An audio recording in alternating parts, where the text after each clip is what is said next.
Apple seed oil, चवीला एकदम खास. चिराग लाईट सोयाबीन ऑइल, पोषणाने भरपूर.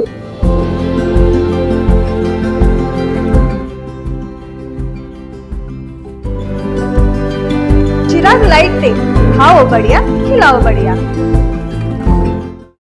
खरेदी पत्र असूनही मिळकत पत्रिकेत नाव नोंद नाही. रामचंद्र कोळी यांचा 28 मे रोजी उपोषणाचा इशारा. भूमी अभिलेख कार्यालयाच्या दिरंगाईचा आरोप, हेलपाटे थांबवा, न्याय द्या अशी मागणी.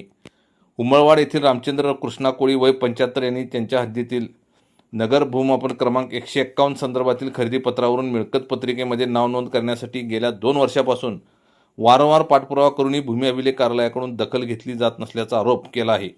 या संदर्भात त्यांनी 28 मे रोजी सकाळी तहसील कार्यालयासमोर उपोषण करण्याचा इशारा निवेदनाद्वारे दिला आहे.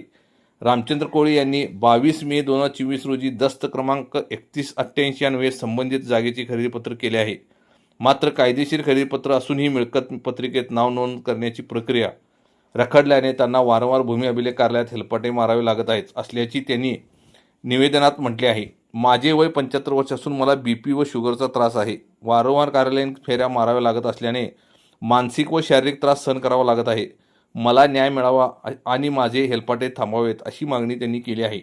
तसेच या विलंबास कारणीभूत असलेल्या संबंधित अधिकारी व कर्मचाऱ्यावर कारवाई करावी अशी त्यांनी मागणी केली आहे.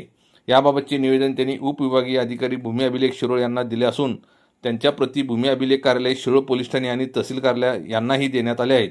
न्याय मिळाला नाही तर उपोषण मिळकत पत्रिकेमध्ये नाव नोंद करण्याचा प्रश्न तातडीने निकाली न काढल्यास 28 मे रोजी तहसील कार्यालयासमोर उपोषण करण्यात येईल असा इशाराही रामचंद्र कोळी यांनी दिला आहे.